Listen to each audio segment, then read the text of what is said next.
Hello అండి, తెలుగు శ్రోతలందరికీ నమస్కారం. మన అలనాటి కథలు ఎవర్ గ్రీన్ స్టోరీస్ ఛానల్కి మీ అందరికీ స్వాగతం. ముందుగా మీ అందరికీ శ్రావణమాస శ్రీ వరలక్ష్మి వ్రత శుభాకాంక్షలండి. ఆ శ్రీ మహాలక్ష్మి అనుగ్రహం మీ అందరి మీద ఎల్లవేళలా ఉండాలని నేను మనస్ఫూర్తిగా కోరుకుంటున్నాను. మరో మంచి నవలతో మీ ముందుకొచ్చేసాను. అది పరిహారం. రచన ద్వివేదుల విశాలాక్షి గారు.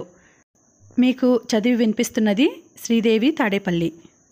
ఇంకా ఆలస్యం చేయకుండా మనం కథలోకి వెళ్ళిపోదాం.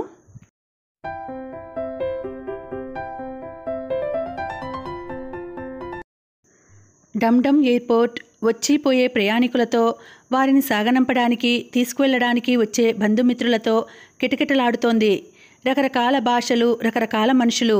అందరి మనసుల్లో ఆ క్షణంలో కదలాడే భావాలు మాత్రం ఒక్కలాంటివే. బంధువుల్ని, మిత్రుల్ని విడిచిపోతున్న ఆవేదన కొందరిలో, కలుసుకున్నామనే ఆనందం మరికొందరిలో. పలానా ఫ్లైట్ పలానా సమయంలో బయలుదేరబోతున్నదని, పలానా ఫ్లైట్ ప్యాసింజర్స్ లగేజ్ రూమ్లోకి వచ్చి తమ సామాన్లు తీసుకోవచ్చని, పలానా వారి కోసం బంధువులో, మిత్రులో ఎంక్వైరీ కౌంటర్ దగ్గర నిరీక్షిస్తున్నారని, ఇటువంటివే రకరకాల అనౌన్స్మెంట్లు ముందు బెంగాలీలో, అటు తరువాత ఇంగ్లీష్లో వినిపిస్తున్నాయి. చేతిలో ఉన్న చిన్న ఎయిర్ బ్యాగ్ని పక్కన పెట్టుకొని ఖాళీగా ఉన్న ఒక సోఫాలో ఒంటరిగా కూర్చున్నాను. అప్పుడు అలా అర్ధాంతరంగా నేను ప్రయాణం పెట్టుకోవడం అన్నయ్యకి ఇష్టం లేదు. ఆ కోపంతో సాగనంపడానికి ఎయిర్పోర్టుకైనా రాకుండా ఊరుకున్నాడు. అన్నయ్య రానంత మాత్రాన ఆగిపోయే ప్రయాణం కాదది. కొన్ని నెలలుగా, కొన్ని వారాలుగా మనసులో మదనపడి నిర్ణయించుకున్న ప్రయాణం ఇది. అందుకే కుండపోతగా పడుతున్న వర్షాన్ని, గాలిని కూడా లెక్క చేయకుండా బయలుదేరాను. వాతావరణం ఇలా ఉంది. అసలు ఈరోజు విమానం బయలుదేరుతుందా అంది వదిన ట్యాక్సీ వచ్చి గుమ్మం ముందు నిలిచాక. బయలుదేరకపోతే తిరిగి వచ్చేస్తాను, అంతే కదా అన్నాను. నువ్వేం తిరిగి రానక్కర్లేదు, రెక్కలు మొలిపించుకొని గాల్లో ఎగురుకుంటూ పో అన్నాడు అన్నయ్య. అన్నయ్య కోపం అంతలా ఉంది. ఇప్పటి నా ప్రయాణం చేతులు కాలాక ఆకులు పట్టుకున్న చందం అంటాడు. అప్పట్లో నేను ఎందుకు వెళ్ళాలనుకుంటున్నానో, అసలు నా మనసులో ఉన్న అభిప్రాయం ఏమిటో అన్నయ్యతో చెప్పడానికి అవలేదు. నిజానికి నేను చెప్పాలని ప్రయత్నించినా తను వినే స్థితిలో లేడు. వినినా అర్థం చేసుకోగల మనస్థితి లేదు. రవిపైన అతనికి కలిగిన కోపం ఆ ప్రమాణంలో ఉంది. వదినతో మాత్రం చెప్పి బయలుదేరాను. నిజంగా అన్నయ్య అన్నట్లు అలా రెక్కలు పెంచుకొని ఎగిరే శక్తి నాకు ఉంటే, ఇలా ఈ ఎయిర్పోర్ట్లో విమానం బయలుదేరేదాకా ఇలా నిరీక్షిస్తూ కూర్చోకుండా ఆ క్షణంలో ఎగిరి రవి ముందు నిలిచి ఉండేదాన్ని. పక్షులకు ఇచ్చిన ఆ వరాన్ని భగవంతుడు మనుషులకు ఇవ్వలేదు. వారికి ఆలోచనా శక్తి, తెలివితేటలు, విషయ విచక్షణ వంటి మరికొన్ని శక్తులు ప్రసాదించాడు. వాటిని మనుషులు ఉపయోగించుకుంటున్నారా? వాటి వల్ల పొందవలసిన ఫలితం అందుకోగలుగుతున్నారా అంటే దానితో అతనికి నిమిత్తం లేదు. ఏదైనా ఒక పక్షి రెక్కలున్నా సరే నేను ఎగరను అని భీష్మించుకొని కూర్చుంటే ఎవరు మాత్రం దాన్ని బలవంతంగా ఎగిరించగలరు?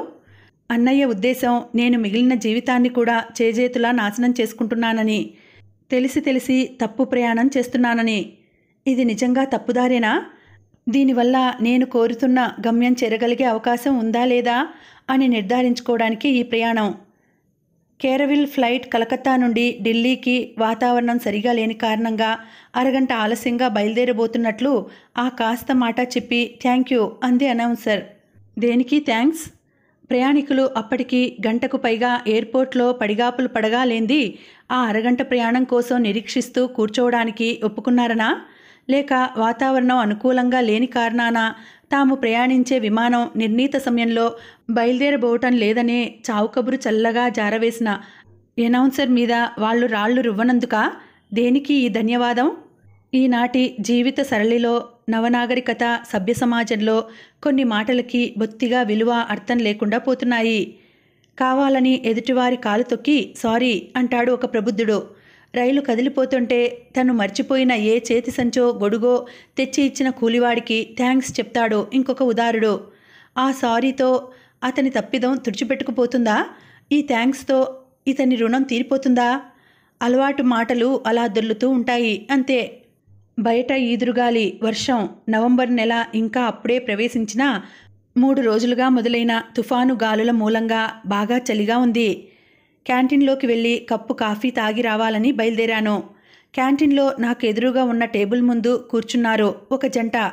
అమ్మాయి ఎంతో అందంగా, అమాయకంగా, పాలుగారే మొక్కజొన్న కండెలా లేతగా ఉంది. ప్రక్కనున్న పురుషుడు బహుశా ఆ పిల్ల భర్త అయి ఉండవచ్చు. అతను అంటున్న ప్రతి మాటకు ఆ పిల్ల సిగ్గుపడుతూ తల దించుకుంటున్నది. ఆ యువకుడు అయినదానికి కానిదానికి ఆమెను మాట్లాడించి ఆమె నోట్లో నుంచి వచ్చే మాటల్లో ఏ ముత్యాలో రత్నాలో ఏరుకుంటున్నంతగా ముచ్చటపడుతున్నాడు. ఆ అమ్మాయి నవవధువులా ఉంది. పుట్టింటి నుండి అత్తారింటికో, అత్తారింటి నుండి పుట్టింటికో ప్రయాణం చేస్తున్నట్లు ఉంది. లేత నీలం రంగు కాశ్మీర్ సిల్క్ చీర కట్టుకుంది. చీరకున్న జరీ బార్డరు మెర్క్యూరీ లైట్ల వెలుగులో మిలమిలా మెరిసిపోతోంది. కొంచెం తల మీదుగా మేలి ముసుగులా కొంగు కప్పుకుంది. ప్రక్కగా తిరిగి అతనితో మాట్లాడుతున్నప్పుడు జడలో తురుముకున్న పువ్వుల దండ పల్చని చీర కిందుగా కనిపిస్తోంది. గాలికి మేలిముసుగు జారిపడుతున్నప్పుడు పాపిట్లో పెట్టుకున్న సింధూరం ఈమె వివాహిత అని చెప్పకనే చెబుతున్నది. టేబుల్ క్రింద నుండి ఆ పిల్ల పాదాలు కనిపిస్తున్నాయి.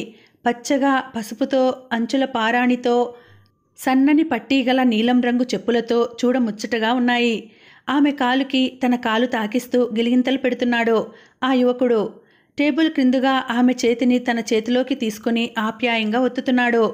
బెదిరే కళ్ళతో ఆ పిల్ల అటూ ఇటూ చూస్తోంది. చుట్టూ ఎందరు మనుషులో ఎన్ని లైట్లో అన్నట్లు. భార్యాభర్తల మధ్య ఉండే అనుబంధం, సాన్నిహిత్యంలో ఉండే సరసత అందరికీ తెలిసిందే. కానీ అది చూపుకోవడానికి ముఖ్యంగా మన దేశంలో, మన సంస్కృతిలో కొన్ని వేళలు, హద్దులు, స్థలాలు కేటాయించి వదిలిపెట్టారు మన పెద్దలు. అంతకు మించి ముందుకు పోతే చుట్టూ ఉన్న వారంతా విడ్డూరంగా చూస్తారు. సినిమాలో ఏదో ప్రేమ సన్నివేశం తీస్తున్నారా అన్నట్లు. ఆ పిల్లకి అటువంటి చర్యలు ఇష్టమున్నా అటువంటి భయంతోటే అతన్ని మృదువుగా వారిస్తోంది. ఈ దీపాలన్నీ ఆరిపోతే, ఈ మనుషులంతా తరలిపోతే, ఆ సమయంలో వారిద్దరూ మనసుల్లో తిరుగాడే కోరిక అద్దంలో బొమ్మంత స్పష్టంగా వారి కళ్ళల్లో దోగాడుతోంది. ఆ రోజు సినిమా హాల్లో రవిచంద్ర నా చేతిని తన చేతిలోకి తీసుకుని ఆప్యాయంగా ప్రేమగా ఒత్తుతుంటే నా మనసులో కదలాడిన భావం కూడా అటువంటిదే. హాల్ అంతా చీకటిగా ఉంది. ఎదురుగా తెర మీద బొమ్మలు కదలాడుతున్నాయి. అక్కడ ఉన్న మనుషుల్లో చాలా వరకు అని ఎందుకన్నానంటే మా వంటి వారు మరికొందరైనా ఉండకపోతారా అన్న అభిప్రాయంతో. ఆ బొమ్మల్ని చూస్తూ వాటి హావభావాల్ని పరిశీలిస్తూ రచయిత సంభాషణల్లో ఇచ్చిన అర్థాన్ని మించి ఇంకేదో ఆ మాటలోంచి లాగాలనే ప్రయత్నంలో ఉన్నారు. సినిమా చూస్తూ ఎవరి ధ్యాసలో వారు ఉన్నారు. మనల్ని ఎవరు చూస్తారు అన్నట్లు రవి చిలిపిగా చూశాడు నా వంక. నిజమే, హాల్లో అంతా మమ్మల్ని చూస్తూ కూర్చోలేదు. కానీ నా ప్రక్కగా అన్నయ్య ఉన్నాడు. అందుకే సంకోచంతో షో అన్నాను. ఉన్నమాట చెప్పాలంటే ఆ రోజు సినిమాకి తను మాతో కలిసి రావటానికి అన్నయ్య మొదట ఇష్టపడనే లేదు. పానకంలో పుడకలా మద్యం నేనెందుకు, మీరిద్దరూ వెళ్ళిరండి అన్నాడు. దానికి నేనే ఒప్పుకోలేదు. నువ్వు విధిగా రావలసిందే అని పట్టుబట్టాను. ఆ రోజు నాకెంతో సంతోషంగా ఉంది. నా మనస్సు ఉత్సాహంతో గాలుల ఊయలలో పూల పరిమళంలా ఊగిపోతోంది. అంతకు ముందు రోజే రవిచంద్రతో నా వివాహం పార్థసారథి గుడిలో జరిగింది. ఆ రోజుల్లో మన ముక్కోటి దేవతల్లో నా కట్టే పడని దేవుడు కృష్ణుడు. కృష్ణుడి మిగతా చర్యల పట్ల నాకేం పట్టింపు లేదు.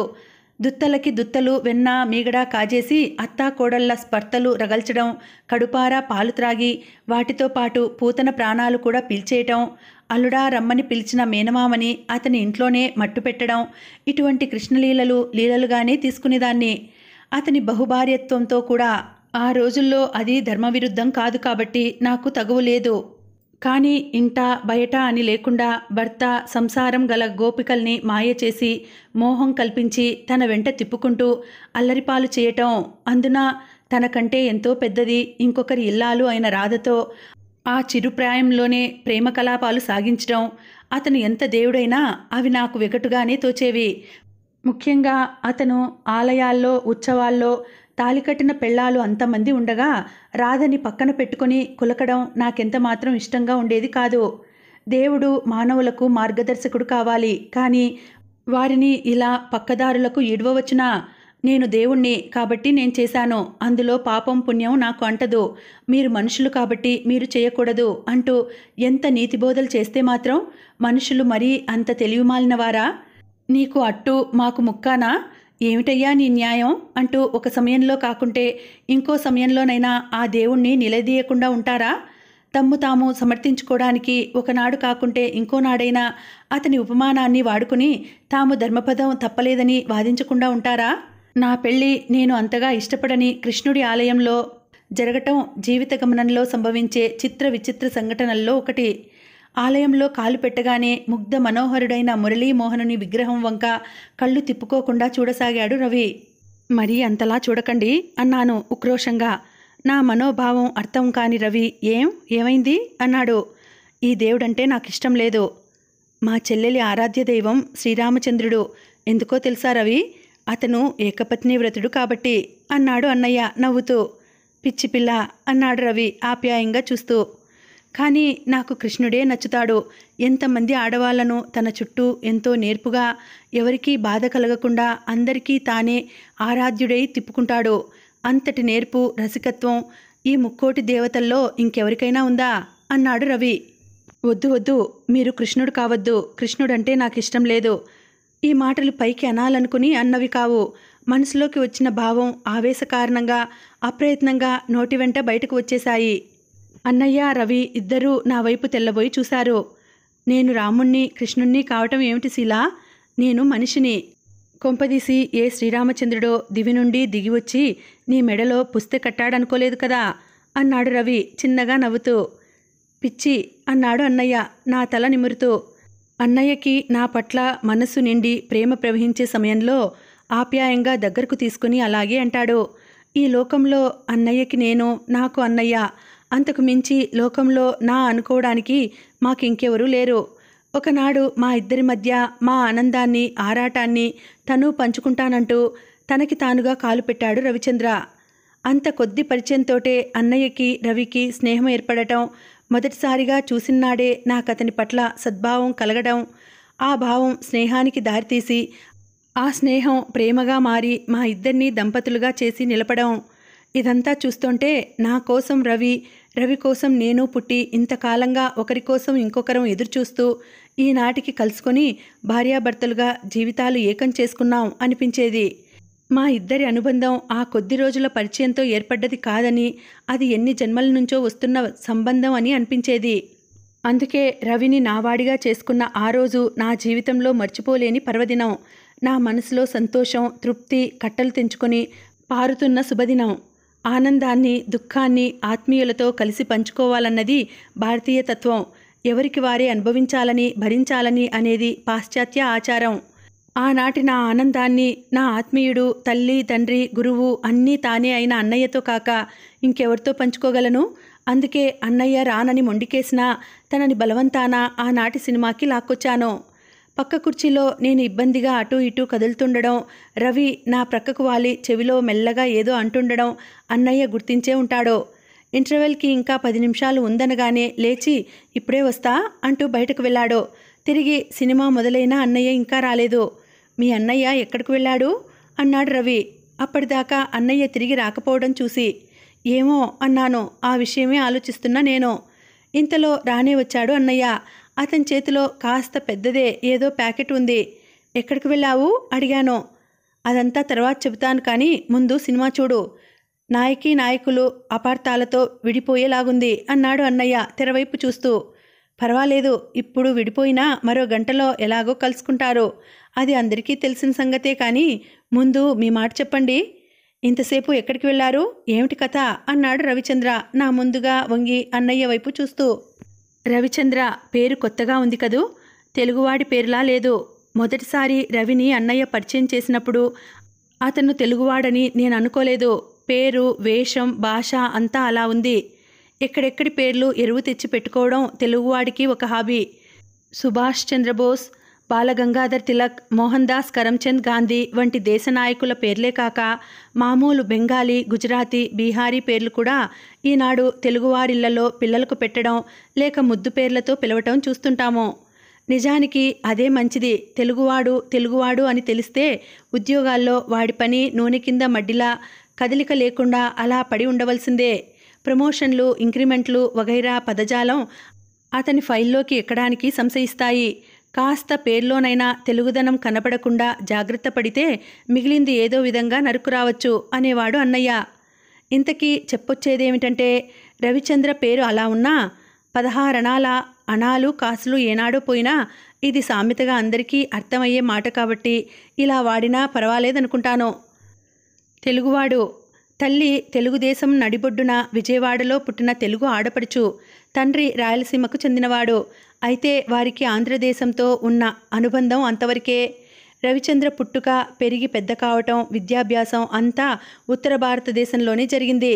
అతను బాగా చిన్నవాడుగా ఉండగానే తల్లి పోవటం, తండ్రికి నా అనుకునేవాళ్ళు ఎవరూ ఆంధ్రాలో లేకపోవడం వల్ల ఆ తండ్రి కొడుకులకు ఇటు తిరిగి చూడవలసిన అవసరం లేకుండా పోయింది. ఇక్కడ స్వరాష్ట్రంలో ఉన్నవారు తిని పడిపోతున్నది లేదు. అక్కడ దూరంగా ఉన్నవారు అందువల్ల నష్టపోయేదీ లేదు. ఎక్కడ బ్రతుకు సుఖంగా గడిచిపోతే అదే స్వస్థలం. మానింది మందు, బ్రతికింది ఊరు అన్నారు మన పెద్దలు. ఈ కులమత అభిమానాలు, వర్ణ విభేదాలు, వర్గ వ్యత్యాసాలు మనిషి మనసుని, బ్రతుకును సంకుచితపరుస్తాయి. రాష్ట్రాభిమానం కూడా అటువంటిదే. ఒక దేశంలో ఒక ప్రభుత్వ పాలనలో ఉంటూ నా ముక్క నీ ముక్క అంటూ వేర్పాటు ధోరణులను ఆశ్రయించి ఒక తల్లి బిడ్డలుగా మనవలసిన జాతి దెబ్బలాటలకి దిగటంలో అర్థమేమిటి? ఇల్లు ఒక కొస కాల్తుంటే అది నా భాగం కాదు అని ఇంకొక కొసలో నిమ్మకు నీరెత్తినట్లు హాయిగా ఆదమర్చి నిద్రపోగలమా? ఒక రాష్ట్రంలో ఏర్పడ్డ కరువు కాటకాలు, అరాచకాల ఒత్తిడి పక్క రాష్ట్రం వారిపై పడకుండా పోతుందా? దేశానికంతా ఏదో రకమైన ఒక భాష నేర్పించి ఈ భాషా వైరుధ్యాలను, రాష్ట్రాల తరతమ భేదాల్ని సమమట్టం చేసి ఈ దేశంలో పుట్టి పెరిగే వారందరికీ ప్రతి ఒక్క అవకాశం అందుబాటులో ఉండేలా మరమ్మత్తు చేయగలిగితే ఆ ఏకత్వంలోంచి పుట్టుకొచ్చే జీవితం అంతకన్నా ఎన్నో రెట్లు సుఖంగా, సుందరంగా ఉంటుందని నా నమ్మకం. ఈ ప్రపంచంలో ఏ మారుమూల ప్రదేశాన్నైనా కావాలనుకుంటే నిమిషాల మీద నాశనం చేయగల మారణాయుధాల్ని పోటాపోటీలుగా చేసి కుప్పలు పోస్తుంటే ఇంకా నా దేశం, నా రాష్ట్రం, నా మతం, నా కులం వంటి సంకుచిత భావాలు పెట్టుకు కూర్చోవటం, వాటి కోసం వీధినబడి పీకలు తెగనరుకోవటం ఎంత హాస్యాస్పదం. ఈ కాలంలో ఎవరు ఏం ఆలోచించినా సర్వమానవ ప్రపంచాన్ని దృష్టిలో పెట్టుకొని ఆలోచించాలి. అందులో తిండికి గుడ్డకి ముఖం వాచి ఇక్కట్లు పడుతున్న వారి గురించి ఆలోచించాలి. అటువంటి వారి మనుగడకు ఎవరు ఏ కొద్దిపాటి సహాయం చేయగలరని ఆలోచించాలి.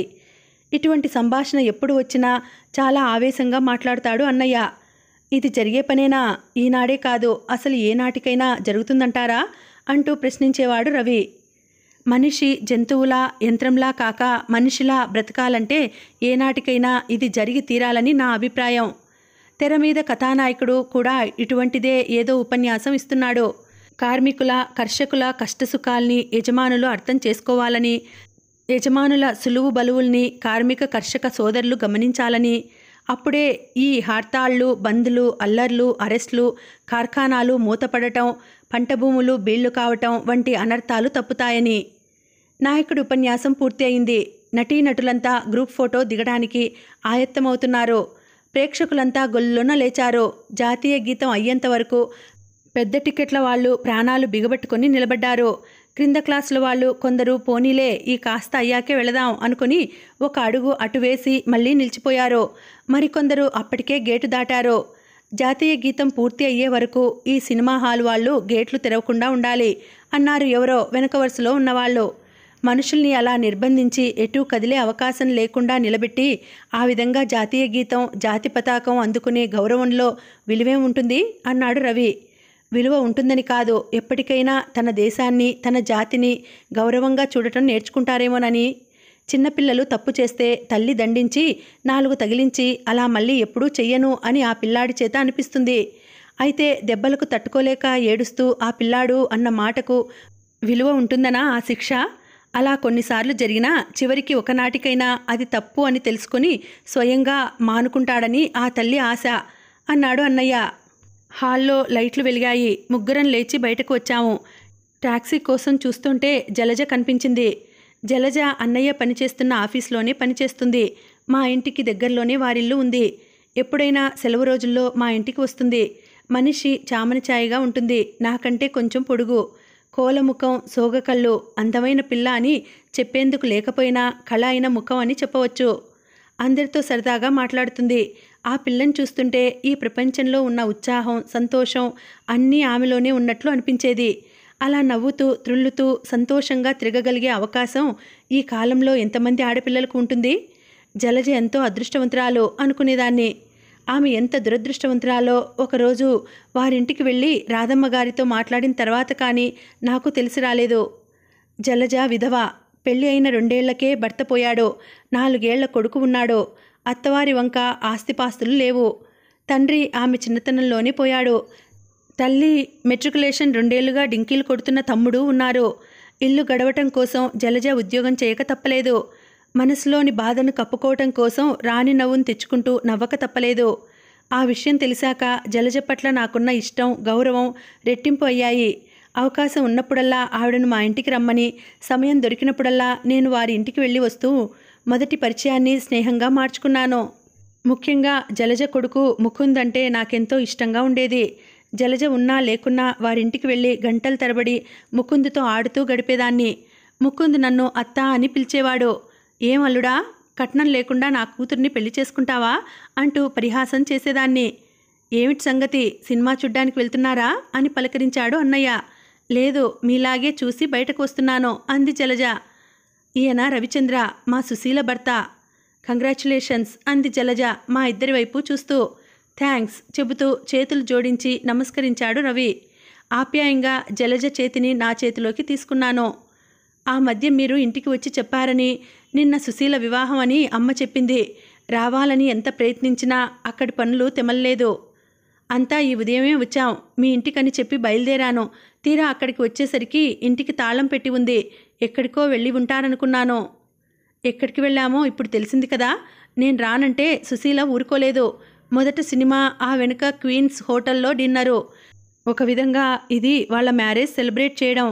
మీరు కూడా రండి అన్నాడు అన్నయ్య. లేదండి, నాకు కొంచెం పని ఉంది. ఇంకోసారి కలుసుకుందాం. అయినా కొత్త దంపతుల మధ్య నేను ఎలాగూ ఉన్నాగా అన్నాడు అన్నయ్య నవ్వుతూ. జలజ కూడా మాతో వచ్చింది. పైన చైనీస్ రెస్టారెంట్లో డిన్నర్ ఏర్పాటు చేశాడు అన్నయ్య. ఆ గది అలంకరణ, భోజనం అంతా కొత్తగా అనిపించింది. అంతకాలంగా మద్రాసులో ఉన్నా ఎప్పుడూ ఆ హోటల్కు వెళ్ళటం పడలేదు. అసలు అటువంటి హోటల్స్ మా వంటి రూపాయలు పైసలు లెక్క పెట్టుకునే సామాన్య సంసారుల కోసం కాదు. 100, 1000 చిల్లర నాణాల్లా ఖర్చు చేయగలిగే స్తోమత ఉండే ధనవంతుల కోసం. ఏ కారణంగానైనా ఒకరోజు ఇంట్లో వంట చేయడం పడకపోతే అన్నయ్య, నేను ఏ ఉడిపి హోటల్కో లేకపోతే స్వాగత్కో వెళ్తుండేవాళ్ళం. 1-2 సార్లు వుడ్లాండ్కి వెళ్ళినట్లు జ్ఞాపకం. భోజనం అయ్యేసరికి బాగా రాత్రి అయింది. ఇక నేను వెళ్తాను అంటూ లేచింది జలజ. ఉండండి, అంతా కలిసే వెళదాం అన్నాడు రవి. అన్నయ్య నన్ను పక్కగా పిలిచి నా చేతిలో ఆ పెద్ద ప్యాకెట్ పెట్టాడు. ఇదేమిటి అన్నాను అర్థం కాక. మాకు పెట్టవలసిన బట్టలు, ఇవ్వదలుచుకున్న బహుమతులు మా ఇద్దరికి ముందు రోజే ఇచ్చేయటం జరిగింది. మళ్ళీ ఇదేమిటి? నావి, రవివి కొన్ని బట్టలు, ఇంకా సబ్బు, టూత్పేస్ట్ వంటి అత్యవసర వస్తువులు ఆ ప్యాకెట్లో ఉన్నాయి. అవి కొట్టు నుండి కొని తెచ్చినవి కావు, ఇంటి నుండి పట్టుకొచ్చినవి. అన్నయ్య ఇంటర్వెల్లో సినిమా హాల్ నుంచి బయటకు వెళ్ళి చేసుకువచ్చిన పని అది. మా ఇద్దరికి 3 రోజుల పాటు ఆ హోటల్లో ఒక రూమ్ బుక్ చేసి వచ్చాడు. ఆ పనిలో భాగమే ఈ ప్యాకెట్. ఇలా ఎందుకు చేశావన్నయ్య అన్నాను. నూతన దంపతులు, మీకు హనీమూన్ కంటూ ఇవ్వడానికి నా దగ్గర అంత డబ్బు లేదు. మీరు సరదాగా గడపడానికి నా శక్తిలో ఉన్నది ఇంతవరకే అన్నాడు అన్నయ్య ఆప్యాయంగా నా భుజం మీద చెయ్యి వేసి నడిపిస్తూ. ఇద్దరం రవి, జలజ కూర్చున్న టేబుల్ దగ్గరకు వచ్చాము. పదండి ఇక వెళ్దాం అన్నాడు అన్నయ్య జలజను ఉద్దేశించి. స్నేహితురాలు కనిపించగానే మా మాట మర్చిపోయారేమిటి బావగారు అంటూ పరిహాసం చేశాడు రవి. మర్చిపోలేదు, అందుకే తగిన ఏర్పాట్లు చేసి మరీ వెళ్తున్నాను. మీరు ఇక్కడే ఉంటారు అన్నాడు అన్నయ్య. అదేమిటి అర్థం కానట్లు నా ముఖం వైపు చూస్తూ అన్నాడు రవి. అది అంతే, మిగిలింది మా చెల్లెలు చెబుతుంది అంటూ జలజతో పాటుగా వెళ్ళిపోయాడు అన్నయ్య. నా కళ్ళల్లో కదలాడుతున్న సిగ్గు దొంతర్లని చూడగానే అది ఏమిటో అర్థమైంది రవికి. మరొక మాట లేకుండా రిసెప్షన్ కౌంటర్ ముందుకు వెళ్ళి తాళం తీసుకుని వచ్చాడు. కంటి మీద రెప్పవాలకుండా ఆ రాత్రి గడిచిపోయినప్పుడు నాకు తెలిసింది అన్నయ్య నా కోసం చేసిన ఏర్పాటులోని విలువ. ఇంట్లో ఉంటే వసారాలో అన్నయ్య పక్క, తలుపు మాత్రమే అడ్డుగా గల ఆ గదిలో మేమింత చరువుగా, ఇంత స్వేచ్ఛగా ఉండగలిగేవారిమా?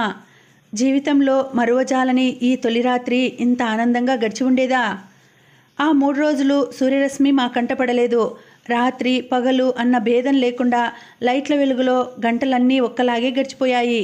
ఆకలి వేస్తే బేరన్ని పిలిచి కావలసినవన్నీ తెప్పించుకోవటం, నిద్ర ముంచుకు వస్తే ఉన్న చోటునే కాస్త విశ్రమించటం. ఎంత త్వరగా గడిచిపోయాయి ఆ 3 రోజులు. మానసికంగా, శారీరకంగా ఆ కొద్ది కాలంలోనే రవి, నేను ఎంత దగ్గరికి రాగలిగామో. ఇంట్లో చుట్టపక్కల మధ్య పగలంతా తిరుగాడుతూ ఏ రాత్రిపూటకో బిడియంతో జంకుతో దగ్గరకు చేరే నవదంపతుల మధ్య ఇంత కొద్ది కాలంలో ఇంతటి సాన్నిహిత్యం, ఒకరినొకరు అర్థం చేసుకోవటం జరిగే పనేనా? పాశ్చాత్యుల హనీమూన్ ఆచారంలో గల అర్థం, పరమార్థం ఏమిటో అప్పటికి అనుభవంలోకి వచ్చింది నాకు. ఇండియన్ ఎయిర్లైన్స్ కేరవిల్ ఫ్లైట్ నెంబర్ 150, అది నా ఫ్లైట్ నెంబరే. ఎదురుగా ప్లేట్లో ఉన్న బిల్లు చూసి సొమ్ము పడేసి కాళ్ళ దగ్గర పెట్టుకున్న ఎయిర్ బ్యాగ్ని చేతిలోకి తీసుకొని గబగబా అడుగులు వేశాను. బహుశా నేను విన్న అనౌన్స్మెంట్ 2సారో లేక 3సారో అయి ఉంటుంది. అప్పటికే ప్రయాణికులందరూ రమారమి వెళ్ళిపోయారు. నేను నాలాగే మతిలేక కూర్చున్నాడేమో. ఒక ముసలి సర్దారు చివరిగా ఎక్కాము. F1 కిటికీ పక్క సీటు. ముందు సీట్లో ఒక తాతగారు కూర్చున్నారు. ఆయన్ని లేవగొట్టడం ఇష్టం లేక మెల్లగా దాటుకుని వెళ్ళి నా సీట్లో కూర్చున్నాను. విమానం తలుపులు మూసుకున్నాయి. ఎయిర్ హోస్టెస్ ట్రే తెచ్చి ముందుగా పట్టుకుంది. టాఫీలు, సోంపు, దూది, ఫ్రెషనర్ ఒకటి తీసుకుని ముఖం తుడుచుకున్నాను. నా ప్రక్కగా కూర్చున్న తాతగారు 2 టాఫీలు, దూది తీసుకున్నారు. విమానం రన్వే మీద వెళ్ళటం మొదలుపెట్టింది. క్యాబిన్లోంచి వస్తున్న సంగీతం ఆగిపోయింది. సిగరెట్లు కాల్చవద్దని, ట్రాన్సిస్టర్ ఉపయోగించవద్దని, సేఫ్టీ బెల్ట్ కట్టుకోమని అనౌన్స్మెంట్లు వరుసగా వినవచ్చాయి. రన్వే చివరిలో గద్దలా గాలిలోకి లేచింది విమానం. నిదానంగా ఏ పాటి ఒడిదుడుకులు లేకుండా ఎత్తు అందుకుంది.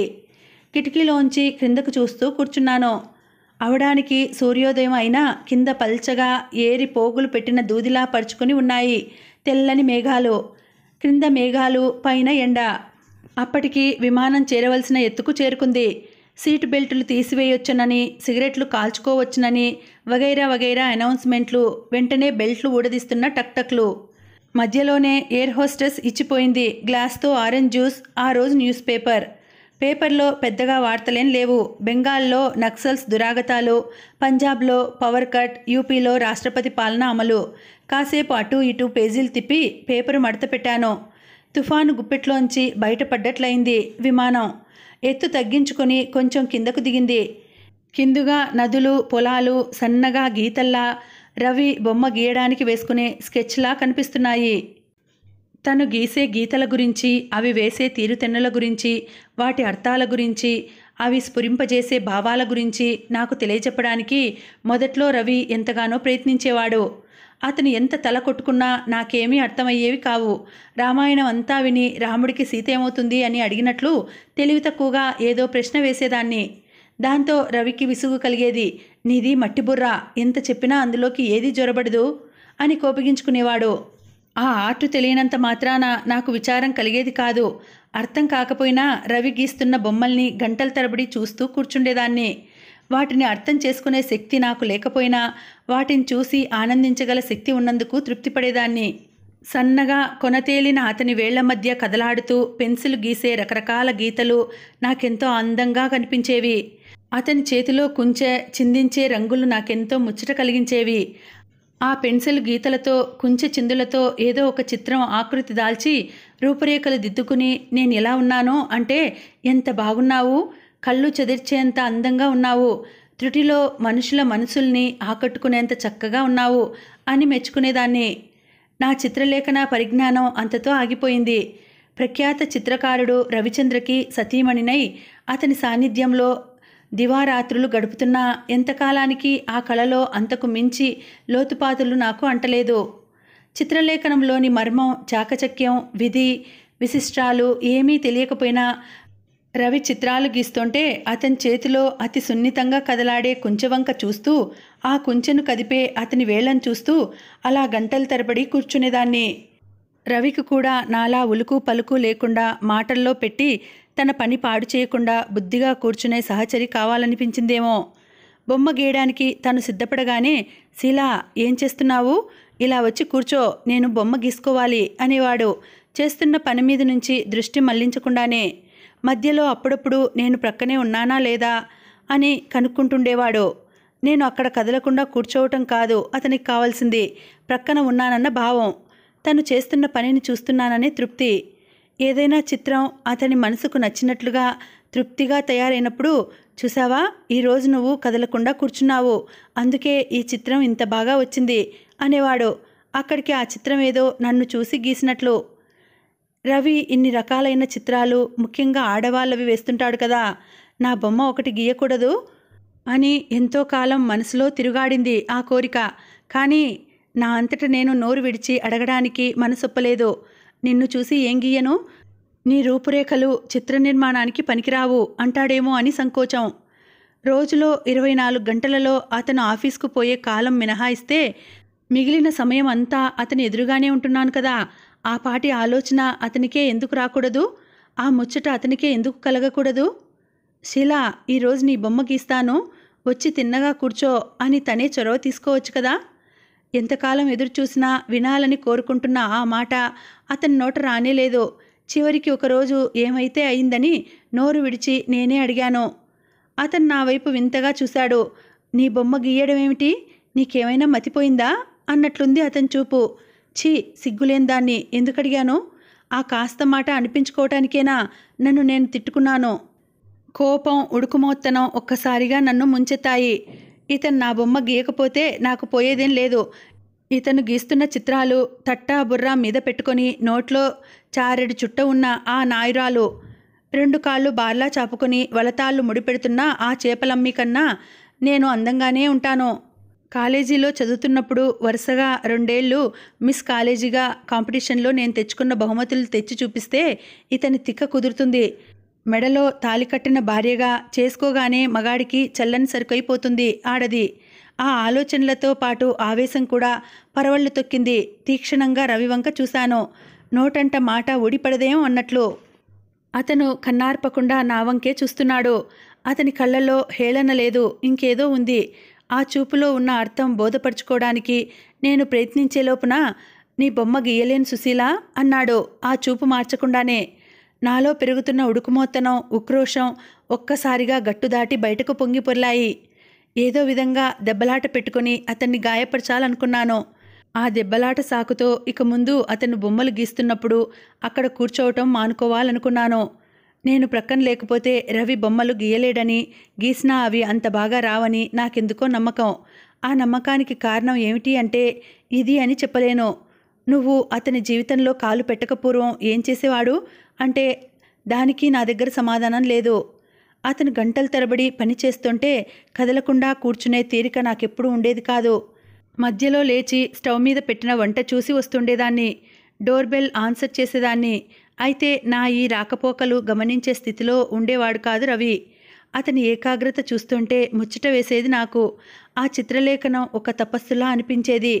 బాహ్య విషయాలన్నింటికీ అతీతుడైన మహా తపస్విలా కనిపించేవాడు రవి. పురాణ కథల్లో విశ్వామిత్రుడిని నిశ్చల తపస్సమాధిలో ఉన్నవాణ్ణి తన హావభావ సౌందర్యాలతో చలింపచేసిందట దేవకాంత మేనక. కానీ తన పనిలో మునిగి ఉన్న రవిని ఆ మేనక కాదు, ఆమెను పుట్టించిన దేవత దిగి వచ్చినా కదిలించలేదు అనుకునేదాన్ని. ఏనాడైనా తను పలకరించే వేళకి నేను అక్కడ లేకపోతే రవికి చాలా కోపం వచ్చేది. ఇక్కడ కూర్చోమంటే ఎక్కడికి పోయావు, నా పని కంటే నీకు మించిపోయే రాజకార్యాలు ఏమున్నాయి అని చిరాకు పడేవాడు. పొయ్యి మీద కూర మాడుతున్న వాసన వస్తే, నిజానికి నేను వెళ్ళింది అందుకు కాదు. పక్కింటి ఇల్లాలు మీ మద్రాసి పట్టుచీరలు ఎవడో తెచ్చాడు. మంచివి చూసి మాకు 2-3 ఎంచి పెడుదురుగాని రండి అని పిలిస్తే వెళ్ళాను. మాడితే మాడింది వెదవ కూర. ఒక పూట కూర అన్నం లేకపోతే మనుషులు చచ్చిపోరు. నేను అలా కదిలి వెళ్ళిన కారణంగానే బొమ్మంతా చెడిపోయింది అన్నట్లు విసుక్కునేవాడు రవి. ఒక్క పూట తిండి లేకపోతే చచ్చిపోతామా, కూర లేకపోతే కూడు దిగదా వంటి మాటలు ఆ గదిలో ఉన్నంతవరకే.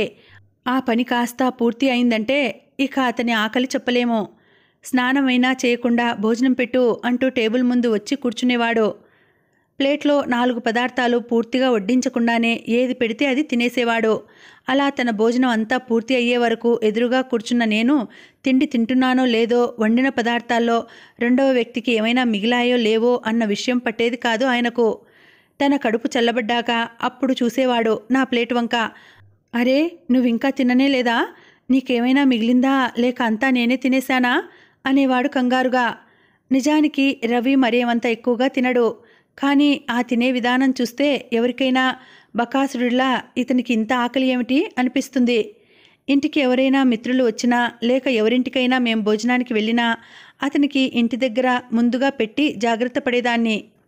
అతడు ఆవురావురమంటూ అలా తింటుంటే ఎవరిదైనా కనుదృష్టి తగులుతుందేమో అనే భయంతో. ఒకసారి భోజనం అయ్యాక తిరిగి చిరుతిళ్ళు తినే అలవాటు లేదు రవికి. డిన్నర్లలో పేరుకు ప్లేటు ముందు కూర్చున్నా పదార్థాలేం అంతగా వడ్డించుకునేవాడు కాదు. అదేమిటి మీరు బొత్తిగా ఏమీ వేసుకోలేదు అనేవారు పక్కనున్నవాళ్ళు. ఆకలి లేదండి, ఇందాక మా సుశీల ఏదో పెట్టింది తినేశాను అనేవాడు రవి. తను ఇంటి దగ్గర కడుపు నిండా భోజనం చేసినట్లు అతనికి గుర్తు ఉండేది కాదు. అదే కొంత నయం, లేకుంటే నలుగురి మధ్య ఆ కాస్త మాట నిస్సంకోచంగా చెప్పి ఉండేవాడు. అక్కడికి బాగా తెలిసిన వాళ్ళు నన్ను ఎత్తి పొడుస్తూనే ఉండేవారు. మీ ఆయనకి కడుపు నిండా టిఫిన్ పెట్టి డిన్నర్కు తీసుకొచ్చావా అంటూ. అబ్బే అదేం లేదండి, అతనితో పాటు టిఫిన్ నేను తిన్నాను. మరి చూడండి నా ప్లేట్లు ఎంతగా నింపుకున్నానో. ఆయనకి ఏదో కారణంగా ఆకలి మందగించి ఉంటుంది అని సర్దుబాటు చేసేదాన్ని. ఒకసారి ఒక ఇంట ఈ సమాధానం పనిచేస్తుంది. దాన్నే మళ్ళీ మళ్ళీ వాడాలంటే ఇందులో ఏదో ఉందిరా కుంభకోణం అంటూ అంతా అనుమానంగా చూసేవారు. చూడని ఎవరు ఎలా చూసినా నాకు పోయేదేం లేదు. నా భర్త తిండి నలుగురి కంటాపడి నవ్వుల పాలు కాకుండా ఉంటే చాలు అనుకునేదాన్ని. నీ బొమ్మ గీయలేని శీలా, మళ్ళీ అదే మాట అన్నాడు రవి. అంటే ఎందుకని రెట్టించినట్లు ప్రశ్నించాను. ఎందుకా నిన్ను కళాత్మక దృష్టితో చూడలేను. నిన్ను పరిశీలనగా చూస్తుంటే నా మనసులో ఇంకేవో భావాలు వస్తాయి. ఆ ఫలంగా ఏం చేయాలనిపిస్తుందో రవి చెప్పలేదు. చెప్పకుండా నేను తెలుసుకోగలనని అతనికి తెలుసు. నా కోపం అంతా ఎండ తగిలిన మంచులా కరిగిపోయింది. ఛీ మీరు మరీనో అన్నాను సిగ్గుతో తల వంచుకుంటూ. అలా సిగ్గుపడుతుంటే నీ ముఖం ఎంతో బాగుంటుంది. ఈ రోజుల్లో సిగ్గుపడటం ఓల్డ్ ఫ్యాషన్ అంటారు, కానీ అలా సిగ్గుపడుతున్న ఆడదాని బొమ్మ గీయాలని నాకెంత కాలంగానో కోరిక ఉంది. ఈ ఫోజులో ఎప్పుడైనా నీ బొమ్మ గీస్తాను, కానీ ఇప్పుడు ఈ వయసులో మాత్రం కాదు. బహుశా నీకు 50 నిండిపోయిన తర్వాత వయసు మళ్ళిన వనితలో కూడా సిగ్గు ఎంత శృంగార భావాన్ని కలిగిస్తుందో నా కుంచెల్లో చూపిస్తానో అన్నాడు రవి చిలిపిగా నా వంక చూస్తూ. Excuse me, vegetarian? Air hostess breakfast tray పట్టుకుని అడుగుతోంది. ఎస్ ప్లీజ్ అన్నాను ఆలోచన పొరల్లోంచి బయటకు వస్తూ. సీటుకు ముందున్న బల్ల దింపి దానిమీద ట్రే పెట్టి వెళ్ళిపోయింది ఆమె. ఉప్మా, వడలు, బ్రెడ్, జామ్, ఫ్రూట్ డిష్ వగైరా ఉన్నాయి. నిజానికి అప్పుడు నాకేమీ తినాలని లేదు. ఆ మాటే చెప్పబోయి పరాకుగా ట్రే తీసుకున్నాను. తీరా పుచ్చుకున్నాక బొత్తిగా రుచి అయినా చూడకుండా విడిచిపెట్టడానికి మనస్కరించలేదు. గారెముక్క చిన్నది తుంచి నోట్లో పెట్టుకున్నాను. జ్ఞాపకాల అలలు తిరిగి రేగాయి. రవిచంద్రకి గారెలంటే చాలా ఇష్టం. నేను ఇంట్లో కాలు పెట్టగానే అడిగాడు, నీకు గారెలు చేయటం చేతనవునా అంటూ. ఎప్పుడో చిన్నప్పుడు వాళ్ళమ్మ చేసి పెడుతుండేది నేతి గారెలు. ఆ వెనుక ఎప్పుడైనా హోటల్లో తిన్నా అమ్మ చేసిన గారెల రుచి రాలేదని అనుకుంటూ ఉండేవాడట. అలాంటి రుచికరమైన గారెలు మళ్ళీ తినటమే పడలేదు అన్నాడు. గారెలు చేయడానికే ఉంది, తప్పకుండా చేసి పెడతాను అన్నాను. కానీ గారెలు, ముఖ్యంగా వాళ్ళమ్మ చేసిన రుచి రావాలంటే అవి చేయటానికి అవసరమైన పనిముట్టు, రుబ్బురోలు ఇంట్లో లేదు. డిఫెన్స్ కాలనీలో అతడు ఉంటున్న ఆ ఇల్లు అతని సొంతం కాదు. అలాగని అద్దె ఇల్లు కూడా కాదు. అది జోగిందర్ సింగ్ అనే ఒక పంజాబీది. అతనికి యుఎస్లో పని. 2 ఏళ్లకొకసారి ఇండియాకి వస్తుంటాడు. అలా వచ్చి 1-2 నెలలు ఉంటుంటాడు. అతను వచ్చినప్పుడు అతనికి ఇల్లు కావాలి. ఒకసారి ఎవరికైనా అద్దెకు ఇస్తే మళ్ళీ ఖాళీ చేయించడం అంత సులువుగా జరిగే పని కాదు. అలాగని ఇంటికి అంతకాలం తాళం పెట్టి వెళ్ళిపోవడం మంచిది కాదు. జోగిందర్, రవిచంద్ర హై స్కూల్ చదువుల నాటి నుండి మంచి మిత్రులు. రవి గీసిన బొమ్మలంటే జోగిందర్కి తగని పిచ్చి. ఎప్పుడు వచ్చినా గంటలకు గంటలు ఆ గదిలో కూర్చుని ఆ చిత్రాల్ని మెచ్చుకుంటూ వాటి మంచి చెడ్డల గురించి రవితో చర్చిస్తూ గడిపేవాడు. జోగిందర్ చిత్రాలను మెచ్చుకోవడం, విమర్శ చేయడమే కాకుండా ఆ కళతో కొద్దిపాటి పరిచయం కూడా ఉంది. తను స్వయంగా కొన్ని చిత్రాలు గీసి వాటిని రవికి చూపి అతని అభిప్రాయం అడిగేవాడు. రవిని తెచ్చి అలా ఇంటిలో పెట్టుకోవడంలో అతని స్వార్థం కూడా కొంత లేకపోలేదు. తను అలా అప్పుడప్పుడు వచ్చేటప్పుడు రవి ఎలాగూ ఇంట్లోనే ఉంటాడు కాబట్టి అతని దగ్గర చిత్రలేఖనంలోని కొన్ని మెలకువలు తెలుసుకొని తన కళని పెంపొందించుకోవచ్చునని అతని అభిప్రాయం. ఆ సంవత్సరం జోగిందర్ ఇండియా రాలేదు. రావటం లేదంటూ అతను రాసిన ఉత్తరం మాత్రం వచ్చింది. అందులో ఢిల్లీలో ఆర్ట్ ఎగ్జిబిషన్ ఒకటి పెడుతున్నారని విన్నాను. దానికి నీ చిత్రాలు తప్పక పంపించు. నీ కళని నీ గదిలో 4 గోడల మధ్య బంధించి ఉంచితే లాభం లేదు. అది నలుగురి దృష్టిలో పడాలి. దానిలో ఉన్న గొప్పతనాన్ని విమర్శకులు మెచ్చాలి. అప్పుడే నీ శ్రమకి ఫలితం దక్కినట్లు అవుతుంది అంటూ రాశాడు. దూర దూరాల నుండి ఎందరో చిత్రకారులు తమ చిత్రాలు తెచ్చి అందులో ప్రదర్శించారు. రవి కూడా తన చిత్రాలు కొన్నింటిని ఎగ్జిబిషన్లో పెట్టాడు. చూసిన వాళ్ళంతా రవి చిత్రాలు బాగున్నాయని మెచ్చుకున్నారు. ఒక ధనవంతుడు ఆ చిత్రాలను అమ్మితే కొంటానంటూ ముందుకు వచ్చాడు. ఇంటికి అద్దె ఇవ్వడం అక్కర్లేకపోయినా ప్రతి వస్తువుకి ధరలు పెరిగి మిన్నంటి కూర్చున్న రోజుల్లో ఢిల్లీ లాంటి మహానగరంలో సంసారం సాఫీగా గడుపుకురావడం అంటే మాటలతో పని కాదు. అందున జీవితంలో సగానికి పైగా రవి తన రంగులకు ఖర్చు పెట్టేవాడు. మిగిలిన దానితో నెల గడవటం కష్టంగా ఉండేది. మనసులో బాధపడుతూనే ఒక చిత్రాన్ని అతనికి అమ్మేశాడు రవి. ఆ వెనుక చాలా రోజుల వరకు ఆ చిత్రాన్ని కోల్పోయినందుకు ఎంతగానో కుమిలిపోయేవాడు. అతని వ్యధ చూశాక దానిని అమ్మకపోవలసింది అనిపించింది నాకు. దాన్ని అమ్మమని అతడిని ప్రోత్సహించింది నేనే. ఆ పాపంలో నాకు పాలు ఉంది. అప్పుడు నా దృష్టి ఆ చిత్రాల మీద లేదు. పాలవాడికి ఇవ్వవలసిన డబ్బు మీద ఉంది. కిరాణా కొట్లో పెరుగుతున్న అప్పుల మీద ఉంది. పాతబడిన రవి ఉలెన్ సూట్ మీద ఉంది. పులిలా చలికాలం పరుగుతో వస్తోంది. రవికి కనీసం ఇంకొక సూటైనా కుట్టించుకోక తప్పదు. ఉన్న ఒక్కదాన్ని ఇంకా ఆ సంవత్సరం కూడా అలాగే తొడుక్కుంటూ ఆఫీసుకు పోతే నలుగురిలో నవ్వుల పాలు కాక తప్పదు. చివరికి ఒకనాడు ధైర్యం చేసి అనకూడని మాట అన్నాను. రవి తన జీవితంలో ఎన్నటికీ క్షమించలేని మాట. రవి, మరీ ఎందుకంతగా బాధపడతావు? నీ చేతిలో ఉన్న పనే కదా. ఇంకో బొమ్మ అలాంటిదే వేసుకుంటే పోలా అంటూ. ఆ రోజున రవి చూసిన చూపు నా జన్మలో మరువలేనిది. అందాలు చిందే పువ్వును కోసుకోబోతుంటే పువ్వు ప్రక్కన ఆకు మీద చీడపురుగు కనిపిస్తే ఎలా చూస్తామో అలా చూశాడు రవి నా వంక. ఆ చూపును మాటల్లోకి మార్చి చెప్పగలిగితే ఎంత లేసి అర్థాలు వచ్చేవో. మరి క్షణకాలం అలా నా వంక చూసి, నీకు అర్థం కాదులే షీలా అన్నాడు నెమ్మదిగా. రవి బాధను నేను అర్థం చేసుకోలేకపోయానని అటు తర్వాత గ్రహించాను. ఆ వెనుక కూడా చాలా రోజుల వరకు అతను అలాగే ఉన్నాడు. ఇంకో బొమ్మ గీయడానికి ఎటువంటి ప్రయత్నం చేయలేదు. సామాన్య గుమస్తాలాగే ఆఫీస్కు వెళ్ళి అక్కడ పని చూసుకుని తిరిగి వస్తుండేవాడు. వచ్చాకైనా ఇంటి ముందున్న లాన్లో మతిపోయిన వాడిలా తిరుగుతూ ఉండిపోయేవాడు. రవి పరిస్థితి చూస్తే నిజంగా నాకు భయం వేసింది. అతన్ని మళ్ళీ దారిలో పెట్టడానికి ఏదో ఒకటి చేయక తప్పదు అనే అభిప్రాయంలోకి వచ్చాను. కానీ ఏం చేయాలి? ఎలా దారిలో పెట్టాలి? ఎంతకీ తెగని సమస్య నా ముందు నిలిచింది. తన నిరుత్సాహానికి ఆఫీస్లో పని ఒత్తిడి కారణమనేవాడు రవి. కానీ ఆ మాట నేను నమ్మలేకపోయేదాన్ని. నేను కాపురానికి వచ్చిన మొదటి రోజుల్లో పగలంతా ఆఫీస్లో పనిచేసి వచ్చినా ఇంటికి వచ్చేసరికి తుళ్ళుతున్న బంతి అంత చలాకీగా ఉండేవాడు రవి. కాఫీ తాగి ఒక అరగంట నాతో కబుర్లు చెప్పి అటు తర్వాత పనిలో నిమగ్నమైపోయేవాడు.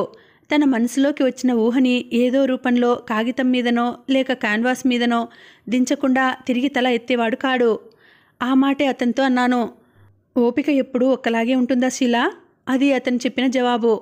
ఏదో ఒక కళను నమ్ముకుని దాని మీద బ్రతకగలిగే అవకాశాలు ఇంకా మన దేశంలో లేవు. పొట్టకూటికి ఏదో ఒక ఉద్యోగం చేయక తప్పదు. మనోల్లాసం కోసం మరికొన్ని అలవాట్లు కల్పించుకోక తప్పదు. డబ్బు కోసం చేసే ఆ పనిలో మనిషికి తృప్తి ఉండదు. ఆత్మతృప్తి కోసం చేసే పని మనిషికి తిండి పెట్టదు. ఒకటి యంత్రవతుగా చేసుకుపోయే పని, రెండవది భావన బలిమితో, ఆలోచనల ఆసరాతో, విషయ పరిజ్ఞానంతో, కళాత్మక దృష్టితో ప్రతి విషయాన్ని సూక్ష్మంగా పరీక్షించి మరీ చేయవలసిన పని. మొదటిదానికి సమయం కావాలి, రెండవదానికి ఏకాగ్రత కావాలి. రెండు పనులు చేసుకుపోవాలంటే మానసికంగా మనిషి రెండుగా విభజితం కావాలి. బ్రతుకులో, ఆలోచనల్లో, ఊహల్లో, దృక్పథాల్లో రెండు భిన్నమైన రీతుల్లో బ్రతకడం నేర్చుకోవాలి. రెండింటినీ సమర్థవంతంగా నెరవేర్చగలిగే నేర్పు మనిషికి ఉంటే ఇబ్బంది లేదు. అలా లేనినాడే వస్తుంది అసలు చిక్కు. దేన్ని నిలుపుకోవటం, దేన్ని వదులుకోవటం అన్న ప్రశ్న. మనిషికి తిండి, బట్ట అవసరం. వాటిని పొందాలంటే డబ్బు కావాలి. అది సంపాదించి పెట్టే ఉపాధిని కాలదన్నుకుంటే బ్రతుకు నేల విడిచిన సాము అయిపోతుంది. కానీ దాన్ని మాత్రమే నమ్ముకుని మిగిలినవి వదులుకుంటే రసం పిండిన చెరకు పిప్పిలా నిస్సారంగా మిగిలిపోతుంది జీవితం. ఇదొక విషవలయం లాంటిది. దేన్ని వదులుకోవటానికి వీల్లేదు, రెండింటినీ నిలుపుకోవడానికి కాదు. ఇటువంటి వలయంలోనే గుండ్రంగా తిరుగుతూ దాంట్లోంచి బయటపడే మార్గం లేక బాధపడుతున్నాడు రవి. అతన్ని దాంట్లోంచి తప్పించాలి. అతని మనసు కోరే జీవితం అతనికి అందుబాటులోకి వచ్చేలా చేయాలి. కానీ ఎలా? రాత్రి పగలు నాకిదే ధ్యాసగా మిగిలిపోయింది. నేను అంతగా ప్రేమించే రవి కోసం, నా సర్వస్వం అనుకుంటున్న భర్త కోసం ఆ పాటి పని చేయకపోతే నా అభిమానం, ప్రేమ వ్యర్థం అనిపించింది. కానీ అనుకున్నది సాధించడానికి మార్గం ఎంతో కాలం వరకు నాకు సందర్భం పడలేదు. ఎంత లేసి దుఃఖాల్ని బాధల్ని మరుపుకి తెచ్చే శక్తి కాలానికి ఉంది. రవి మళ్ళీ బొమ్మలు గీయటం మొదలుపెట్టాడు. కానీ పూర్వం ఉండే ఉత్సాహం చురుకుదనం అతని పనిలో కనిపించడం లేదు. ఆ మధ్యకాలంలో జోగిందర్ ఒకసారి వచ్చి వెళ్ళాడు. రవి పరిస్థితి చూసి చాలా బాధపడ్డాడు. అప్పటి అతని దీనస్థితికి నాకు తోచిన కారణం చెప్పాను. ఎంత పని చేశావు దీదీ, అంతగా డబ్బు అవసరమైతే నాకు రాయలేకపోయావా అన్నాడు. ఒకరి నుంచి ఉచితంగా పుచ్చుకొని వాడుకోవడానికి రవి ఎంత మాత్రం ఒప్పుకోడని నాకు తెలుసు. కానీ ఆ విషయం నేను జోగిందర్తో చెప్పలేదు. ఇక ముందు అలా జరగకుండా చూస్తాను భయ్యా అని మాత్రం అనగలిగాను. జోగిందర్ తను వెళ్ళబోతూ రవి చేతిలో కొంత సొమ్ము పెట్టాడు. నేను అనుకున్న విధంగానే రవి దాన్ని తిరస్కరించాడు. ఇంతకాలంగా నీ ఇంట్లో ఊరికే ఉంటున్నాను, దానికే నీకెంతో రుణపడి ఉన్నాను, దాన్ని ఇంకా పెంచకు బాయ్ అన్నాడు. నువ్వు పెద్ద చిత్రకారుడివి అయ్యి పేరు ప్రఖ్యాతులతో పాటు డబ్బు కూడా గడించుకున్నప్పుడు నా రుణం అసలు వడ్డీలతో పాటు వసూలు చేసుకుంటాను, అంతదాకా ఇది ఉండని అంటూ నిర్బంధించాడు జోగిందర్. చివరికి ఒక షరతు మీద రవి ఆ సొమ్ము పుచ్చుకున్నాడు. జోగిందర్ తిరిగి వచ్చేసరికి రవి 3-4 మంచి చిత్రాలు పెయింట్ చేసి ఉంచుతాడు. వాటిని జోగిందర్ కానుకగా స్వీకరించాలి. జోగిందర్కి రవి పట్ల గల అభిమానం చూస్తే నాకు ముచ్చట వేసేది. వాళ్ళిద్దరూ ఒక ఇంట పుట్టిన వాళ్ళు కారు, ఒక ఊరువారు కారు, చివరికి ఒక రాష్ట్రం వారైనా కారు. ఇద్దరిది మతం వేరు, భాష వేరు, అయినా ఎంత స్నేహంగా ఉంటారు. ఈ కాలంలో అన్నదమ్ముల మధ్య కూడా కనిపించని ఆప్యాయత, ఒకరి మంచి కోసం ఇంకొకరు పడే ఆరాటం. ఆ ఆరాటం జాతి కుల మతాల హద్దులు దాటి భాషా భేదాల గోడలు పడగొట్టి అంతా మానవులుగా, మానవతే తమ మతంగా, సర్వమానవ సౌభాగ్యమే ధ్యేయంగా ప్రపంచం మారిన నాడు అన్నయ్య మాటలు గుర్తొచ్చేవి. బహుశా అప్పుడు మనుషులంతా జోగిందర్ రవిలాగే ఉంటారేమో అనుకునేదాన్ని. నా ప్రక్కనున్న తాతగారికి బ్రేక్ఫాస్ట్ ట్రే అందించి ఆమె వెళ్ళిపోయింది. ఇంకొక ఆమె వచ్చి కప్పులో కాఫీ డికాక్షన్, పాలు పోసింది. పొగలు కక్కుతూ ఉంది కాఫీ. విమానం ఎంత ఎత్తుకు పోతోంది, ఏ ఏ ప్రదేశాన్ని దాటుతోంది, పైలట్ క్యాబిన్లోంచి వివరాలు వినిపిస్తున్నాయి. కిటికీలోంచి క్రిందుగా చూశాను. క్రిందుగా భూమి అంతకు పూర్వం కనిపించినంత నిర్మలంగా కనిపించలేదు. చిన్న చిన్న తెల్లని మబ్బులు పావురాల గుంపుల్లా పరుగులు పెడుతున్నాయి. మీరు ఢిల్లీ వాస్తవ్యులా? తాతగారు అడిగారు. అవును అన్నాను. ఆ ప్రశ్న ఎందుకొచ్చిందా అని అతని వంక చూస్తూ. ఆయన సిటీ ఎయిర్లైన్స్ ఆఫీస్ నుండి జన్పథ్ హోటల్ ఎంత దూరం ఉంటుందని అడిగారు. చెప్పాను. ధన్యవాద్ అని తన టీ కప్పు చేతిలోకి తీసుకున్నాడు. వేడివేడి కాఫీ కడుపులోకి దిగింది. కానీ ఆ ఆలోచనల సూత్రం తెగిపోయింది. సంఘటనలు ఒక వరుస అని లేకుండా వెదజల్లుకుపోయాయి. వాటిని ఏరి వరుస క్రమంలో పేర్చి మాలగా గుచ్చి అందించే ఓపిక లేదు. చేతికి ఏది దొరికితే అదే, కంటికి ఏది ఆనితే అదే. డిఎంసీలో నేను నౌకరీకి కుదురుకోవటం రవికి ఎంతమాత్రం ఇష్టం లేదు. నిజానికి ఆ ఉద్యోగం కోసం నేను ప్రయత్నం చేస్తున్నట్లు రవితో ముందుగా చెప్పలేదు. చెబితే తను వద్దంటాడని నాకు తెలుసు. అదృష్టం కలిసొచ్చి ఆ ఉద్యోగమే వస్తే అప్పుడు ఏదో విధంగా నచ్చచెప్పవచ్చునని అనుకున్నాను. ఎలాగో ఆర్డర్లు రాని వచ్చాయి. కొంతకాలం చేసి చూడనా, సరిగా లేదు అనిపిస్తే అప్పుడే మానుకోవచ్చు అని ఒప్పించాను. అటువంటి ఉద్యోగం ఒకటి ఖాళీగా ఉందని, దానికోసం ప్రయత్నం చెయ్యమని నాకు సలహా చెప్పింది జయ. జయ వాళ్ళు ఉంటున్న ఇల్లు వీధి చివరిలోనే ఉంది. ఆ పిల్ల కూడా అందులోనే పనిచేస్తుంది. ఏదో చిన్న ఉద్యోగం. జయ పెద్దగా చదువుకోలేదు. పియూసీ చదువుతూ మానేసింది. అకస్మాత్తుగా ఆ పిల్ల తండ్రి గుండె ఆగి చచ్చిపోవడంతో వారింటి పరిస్థితి అస్తవ్యస్తంగా తయారైంది. జయకి తోడబుట్టిన వారు 5. జయ కంటే పెద్దది ఇంకో ఆడపిల్ల ఉంది. ఆ పిల్లకి చెల్లెలిపాటి చదువు కూడా అబ్బినట్లు లేదు. ఏదో కొద్దిగా పాడుతుందని మాత్రం విన్నాను. ఆ పిల్లకు తగిన సంబంధం చూసి పెళ్లి చేయాలని అనుకుంటూ ఉండగానే తండ్రి కన్ను మూశాడట. జయ కంటే ఆ పిల్ల అందంగా ఉంటుంది. కళ్ళు చెదరగొట్టే అందం అని చెప్పడానికి వీల్లేదు. అంతకంటే మనసుల్ని పట్టిలాగే ఆకర్షణ అంటే సరిపోతుంది. మిగిలిన వారంతా చిన్నపిల్లలు. కడసారపు వాడు మగపిల్లవాడు. పొట్ట కిందకు నిక్కరు జారిపోతుంటే పైకి ఎగదోసుకుంటూ రోడ్డు మీద తిరుగుతుండేవాడు. మా వీధి మొదట్లో ఉన్న బంగళా అవుట్ హౌస్లో ఉండేవారు జయ వాళ్ళు. జయ తండ్రి ఆ ఇంటివారి దగ్గర డ్రైవర్గా చాలా కాలం పనిచేశాడు. అంతకు పూర్వం వాళ్ల తాత దర్వాన్గా ఉండేవాడు. ఆ సానుభూతి కొద్దీ జయ తండ్రి పోయాక కూడా ఆ ఇంటివారు వీళ్లను ఇల్లు ఖాళీ చేసి వెళ్ళిపోమనలేదు. అంతేకాక వారికి తోచింది 10ో 11కో సాయం కూడా చేస్తుండేవారు. ఈ కరువు కాలంలో తల్లితో కలిసి 7 మనుషులు బ్రతకాలంటే ఎవరో ఎత్తిపెట్టే దాంతో ఏం వెళ్ళమారుతుంది? తండ్రి పోగానే జయ తన చదువు మానేసి టైపు షార్ట్ హ్యాండు నేర్చుకుంది. ఆ ఇంటి యజమాని రికమెండేషన్తో ఆ పిల్లకి ఉద్యోగం సులువుగానే దొరికింది. కానీ కేవలం ఆ పిల్ల సంపాదన మీదే ఆ ఇల్లు గడుస్తున్నట్లు కనిపించదు. పెద్ద పిల్ల కూడా ఏదో పని చేస్తోంది. ఆ పని ఏమిటో ఎక్కడో చాలా కాలం నాకు తెలిసి రాలేదు. జయ కోసం నేను ఎప్పుడు వారింటికి వెళ్ళినా అక్కడ ఉన్న చిన్న నులక మంచం మీద పడి నిద్రపోతూనో లేక బద్ధకంగా ఆవలిస్తూ తల్లితో ఏదో మాట్లాడుతూనో కనిపించేది ఆ పిల్ల. ఆ పిల్ల పేరు బిందు. ఎప్పుడైనా తారసపడినప్పుడు పలకరింపుగా చిన్న నవ్వు నవ్వటం మినహా బిందుతో నాకంతగా పరిచయం లేదు. జయ నేను ఆఫీస్కు కలిసి వెళ్ళేవాళ్ళం, కలిసి వచ్చేవాళ్ళం. బస్సులు అవి తిన్నగా దొరకన్నాడు ఇద్దరం కలిసి ఆటో రిక్షాలో వచ్చేసేవాళ్ళం. జయ తన వంతు ఛార్జీ ఇస్తానంటూ సొమ్ము తీసేది. ఉండని, ఇంకోసారి తీసుకుంటాలే అని వారించేదాన్ని. జయ కంటే ఆర్థికంగా నేను కాస్త మెరుగు. నేను ఉద్యోగంలో చేరినా రవి ఇంకా తన నౌకరీ మానలేదు. ముందు నీది ఖాయం కానీ అప్పుడు ఆలోచిద్దాం అనేవాడు. ఇద్దరి జీతాలు కలిపితే ఇల్లు బాగానే గడిచిపోయేది. ఏ వస్తువుకి తడుముకోవలసిన అవసరం లేకుండా నెల పూర్తి అయ్యేది. నా ఔదార్యాన్ని జయ అట్టేసార్లు పట్టించుకోలేదు. మరొక సమయంలో నేను డబ్బు తీయకముందే తను సొమ్ము చెల్లించి చెల్లుబెట్టేసేది. మరీ అవసరం అయితే నేనే అడుగుతాలే, ఇప్పుడంతా ఇబ్బంది లేదు, అక్క కూడా 4 రాళ్లు తెస్తున్న దగ్గర నుండి రోజులు బాగానే గడిచిపోతున్నాయి అనేది జయ. మీ అక్క ఏం చేస్తోంది, ఎక్కడ చేస్తోంది, పనేమిటి వంటి ప్రశ్నలు ఆ పిల్లని నేనెప్పుడూ వేయలేదు. బిందు చేస్తున్న నౌకరీ అంత గౌరవప్రదమైనది కాదని, అందువల్లే తమ ఇంటి గురించి ఎన్నో బోగట్టాలు చెప్పే జయ ఆ విషయం దాచి ఉంచిందని నాకు అనిపించేది. అదే నిజమైతే ఆ విషయం నిలదీసి అడిగి ఆ పిల్లను బాధ పెట్టడం కానీ లేక ఆ పిల్ల చేత ఏదో ఒక అబద్ధం చెప్పించడం కానీ నాకు ఇష్టం లేదు. ఆ రోజు రవి పుట్టినరోజు. గోల్చాలో వహీదా నటిస్తున్న ఏదో హిందీ సినిమా ఉంది. వహీదా అంటే రవికి చెప్పలేనంత ఇష్టం. ఆమె చూపుల్లో చూపే భావాలు ఏ చిత్రకారుడి కుంచే అందుకోలేదని అతని అభిప్రాయం. మొదటి ఆట సినిమా చూసి ప్రక్కనే ఉన్న మోతీ మహల్లో డిన్నర్ చేయాలని ప్రోగ్రాం. ఓపెనింగ్ డైనింగ్ హాల్లో శని ఆదివారాలు రాత్రిపూట గానా బజానాలు ఉంటాయి. మేం భోజనానికి కూర్చునేసరికి దివానా సిద్ధంగా ఉన్నా దాని మీదకు ఇంకా మనుషులు రాలేదు. రవి నేను మాట్లాడుకుంటూ మా ధోరణిలో మేము ఉన్నాము. దాని మీదకు వాయిద్యగాళ్ళు ఎప్పుడు వచ్చి శృతులు సరిచేశారో. పాట పాడుతున్న ఆ అమ్మాయి ఎటు నుండి ఎలా వచ్చిందో నేను గుర్తించలేదు. పాట పర్వాలేదనిపించింది. కంఠం శ్రావ్యంగా ఉంది, లయజ్ఞానం ఉంది. చెయ్యి కడుక్కోవటానికి లేస్తూ ఆ పిల్లవైపు సరిగ్గా చూశాను. ఎక్కడో చూసిన ముఖంలా అనిపించింది. ఎక్కడ చూసి ఉంటానో, ఇక్కడే చూశానా లేక ఇంకో చోట, ఇంకో సందర్భంలో? మోతీమహల్ బాగా ఖరీదైన హోటల్ అనే చెప్పవలసి ఉంటుంది. సామాన్య సంసారులు తరచూ అక్కడికి వెళ్ళి విందులారగించే స్థలం కాదు.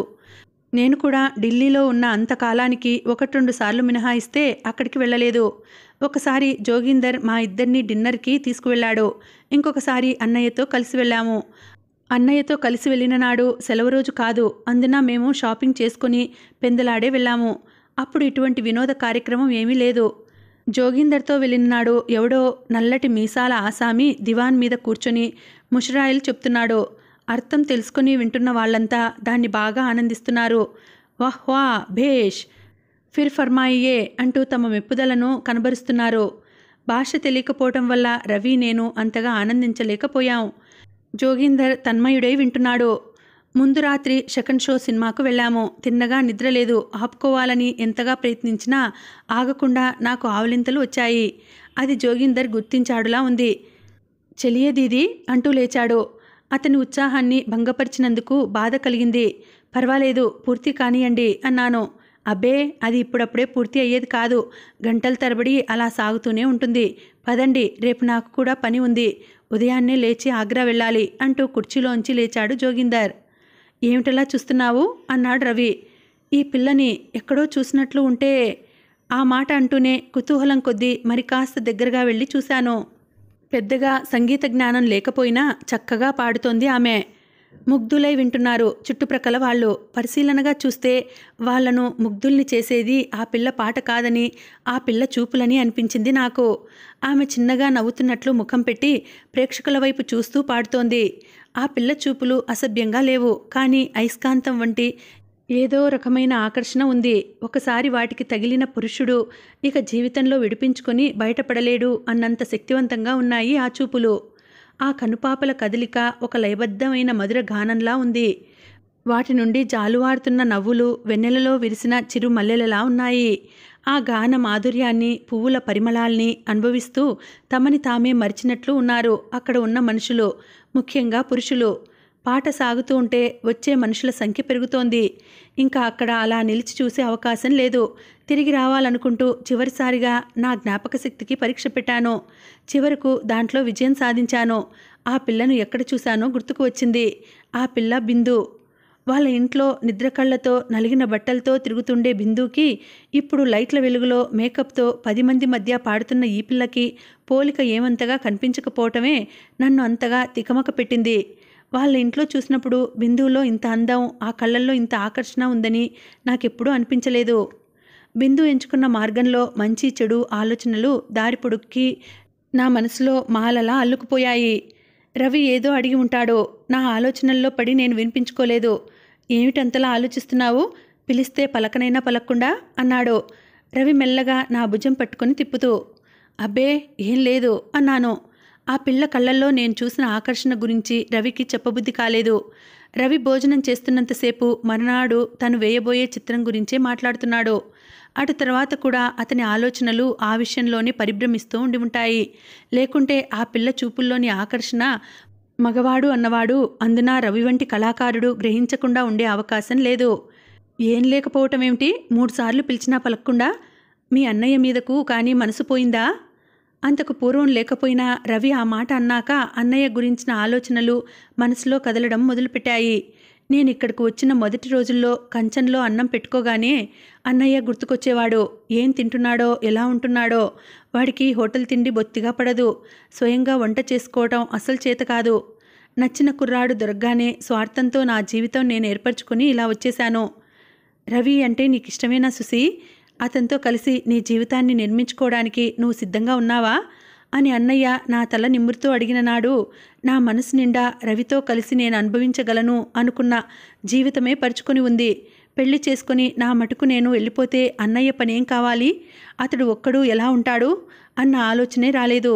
సిగ్గుతో మనసు నిండిన మహదానంతో నేను జవాబు చెప్పలేకపోయాను. చెప్పు సుసి, నీ మనసులో మాట నాతో చెప్పకపోతే ఇంకెవరికి చెప్పగలవు? నీకు నేను, నాకు నువ్వు తప్ప ఈ ప్రపంచంలో మనిద్దరికీ ఇంకెవరున్నారు? మన బాగోగులు, కష్టసుఖాలు ఇతరులెవరు పట్టించుకుంటారు? అన్నయ్య అన్నమాట నిజం. నా అనుకోవటానికి నాకు వాడు, వాడికి నేను తప్ప ఇంకొకరు లేకుండా గడిచిపోయింది మా బాల్యం అంతా. ఎక్కడ పుట్టామో, మా తల్లిదండ్రులెవరో, ఊరేదో, పేర్లేవో మాకేం తెలియదు. చిన్నప్పుడు శరణాలయంలో మమ్మల్ని చూసే ఆయా లక్ష్మి మాటల్ని బట్టి ఎవరో రైతులాంటివాడు ఒక రాత్రి సమయంలో మమ్మల్ని వెంటబెట్టుకు వచ్చి అక్కడ వదిలి వెళ్ళిపోయాడు. మా గురించి వివరాలేమీ అడిగినా అతడు చెప్పడానికి నిరాకరించాడట. అప్పటి మా రూపు, బట్టల నిండా తౌడు, తలపైన జుట్టులో చిక్కుకున్న గడ్డిపరకలు, వాడిన ముఖాలు, నిద్ర తీరని కళ్ళు, మా గురించి ఎవరు ఏ విషయం అడగబోయినా లేక ఎవరు పలకరించినా బోరుమని ఏడుస్తూ కూర్చునేవారమని ఆమె చెప్పింది. కొంచెం పెరిగి పెద్దవాళ్ళమయ్యాక అన్నయ్య నేను కూర్చొని మా చిన్న బుర్రల్లోని జ్ఞాపకాలు తవ్వుకుంటూ మేము ఎవరిమో, ఎక్కడి నుండి వచ్చామో గుర్తు చేసుకోవడానికి ప్రయత్నించేవాళ్ళం. నాకంటే అన్నయ్యకు ఎక్కువగా అప్పటి విషయాలు జ్ఞాపకానికి వచ్చేవి. అతను ఆలోచించి గుర్తు చేసుకుంటూ చెబుతుంటే నాకు అటువంటి సంఘటనలు ఎప్పుడో జరిగినట్లుగా అనిపించేవి. అవునవును అంటూ నిర్ధారించేదాన్ని. నిజానికి అన్నయ్య నేను ఒక తల్లి కడుపున పుట్టినవారమో కాదో కూడా మాకు తెలియదు. ఒక ఇంట్లో మాత్రం ఇద్దరం ఉండేవారం. ఆ విషయాన్ని ధృవపరుస్తూ కొన్ని సంఘటనలు అన్నయ్యకు గుర్తుకొచ్చాయి. ఒకరోజు నా చేతిలో ఉన్న ఏదో తినుబండారాన్ని వాడు లాక్కోబోతే వాడి చేతి మీద గట్టిగా కొరికాను. ఆ మచ్చలు ఇప్పటికీ అన్నయ్య చేతి మీద ఉన్నాయి. ఇలాగే చిన్న చిన్న ఆధారాలతో, జ్ఞాపకాలతో మేమిద్దరం కలబోసుకున్న మా చిన్ననాటి జీవిత చిత్రం ఇది. ఇది నిజం కావచ్చు, లేక మా భ్రాంతి కావచ్చు. ఇదే నిజం అంటూ నిర్ధారించడానికి మా దగ్గర ఆధారాలు లేవు. మాకు అందరి పిల్లల్లాగే ఒక అమ్మ, నాన్న ఉండేవారు. అమ్మకి నేనంటే ఎంతో అభిమానంగా ఉండేది. అన్నయ్య ఎప్పుడూ నాన్న పక్కపక్కనే ఉండేవాడు. పండుగలు అవి వస్తే అమ్మ ఎన్నో పిండి వంటలు చేసేది. మా వంట ఇంట్లో ఎత్తుగా ఒక బల్ల ఉండేది. మాకు ఆ పూటకు పెట్టి మిగిలినవి బల్ల మీద దాచిపెట్టేది అమ్మ. ఆ రోజుల్లో మాకుండే ఒకే ఒక కోరిక, వేగం పెద్దవాళ్ళం అయిపోవాలి, ఆ బల్ల అందేంత ఎత్తు పెరగాలని. నాన్న తరచూ ఏదో పని మీద ఊర్లు వెళ్ళి వస్తుండేవారు. తిరిగి వచ్చినప్పుడల్లా మాకు మిఠాయిలు, రంగురంగుల బొమ్మలు తెస్తుండేవారు. ఒకరోజు అలా వచ్చినప్పుడు ఎప్పటికన్నా ఇంకా ఎన్నో బొమ్మలు బట్టలు తెచ్చారు. ఆ రోజు అమ్మా నాన్న ఎంతో సంతోషంగా ఉన్నారు. బొమ్మలు, కొత్త బట్టలు, మిఠాయిలు దండిగా అందాయి కాబట్టి మేము సంతోషంగానే ఉన్నాము. ఆ రాత్రి నిద్రలో నాకు తెలివి వచ్చింది. పక్కలో అమ్మ లేదు. అలా అప్పుడప్పుడు రాత్రిపూట అమ్మ వెళ్ళిపోతుండేది. నేను నిద్ర లేచి ఏడుస్తుంటే నాన్న గదిలోంచి గబగబా వచ్చి నన్ను ఊరడించేది. ఆ రోజు కూడా అమ్మా అని ఏడవబోయాను. అంతలో పక్క మంచం మించి అన్నయ్య లేచి వచ్చి తన చేత్తో నా నోరు మూసేశాడు. వాడి చెయ్యి విడిపించుకొని ఏడవబోతుంటే షో అటు చూడు అన్నాడు. ఎవరో నల్లని దున్నపోతుల్లాంటి మనుషులు నాన్నను పట్టుకున్నారు. అమ్మ కేకలు వేస్తూ నాన్నను విడిపించబోయింది. అంతలో టపీ టపీమని కర్రల చప్పుళ్ళు వినిపించాయి. అమ్మ భయంకరంగా కేక పెట్టింది. నాకు భయం వేసి 2 చేతులతో కళ్ళు మూసేసుకున్నాను. తిరిగి నేను కళ్ళు విప్పేసరికి మా పెరట్లో మొండిగోడ ప్రక్క పిడకల కుర్చీలివారా అన్నయ్య, వాడి ఒడిలో నేను భయంతో గిట్టకరుచుకుపోయి ఉన్నాము. అంతలో ఒక్కసారిగా మా ఇంట్లోంచి మంటలు లేచాయి. గొల్లుమంటూ మనుషుల కేకలు, అరుపులు వినిపించాయి. అన్నయ్య నా చెయ్యి పట్టుకుని పెరటి గుమ్మంలోంచి పరుగు తీశాడు. అలా ఎంతో దూరం కాళ్ళు వణికిపోతుంటే తిన్నగా ఊపిరైనా తీసుకోకుండా పొలాల కడ్డం పడి పరుగు తీశాము. చివరకు ఇక నడిచే శక్తి మా కాళ్ళల్లో లేకుండా పోయింది. అలసిపోయి ఒక గడ్డి కుప్ప వారగా వాలిపోయాము. ఇద్దరం ఒకరినొకరం చేతులతో చుట్టేసుకుని ఆ రాత్రి చీకటిలో, చలిలో, ఆరుబయట ప్రదేశంలో నిద్రలోకి జారిపోయాము. అలా ఎంతసేపు నిద్రపోయామో. రోడ్డు మీద పోతున్న బండి ఎడ్ల మెడలో గంటల చప్పుడుకు తెలివి వచ్చింది. ఆ బండివాడు మమ్మల్ని చూస్తాడేమో అన్న భయంతో అన్నయ్య, నేను ఇంకా లోతుగా గడ్డి కుప్పలోకి దూరిపోవడానికి ప్రయత్నించాము. ఆ ప్రయత్నంలో మేముండగా అతను చూడనే చూశాడు. అతను మమ్మల్ని చూసినట్లు మేము గ్రహించాము. దాంతో లేచి పొలాలకి అడ్డంపడి పరుగులంకించుకున్నాము.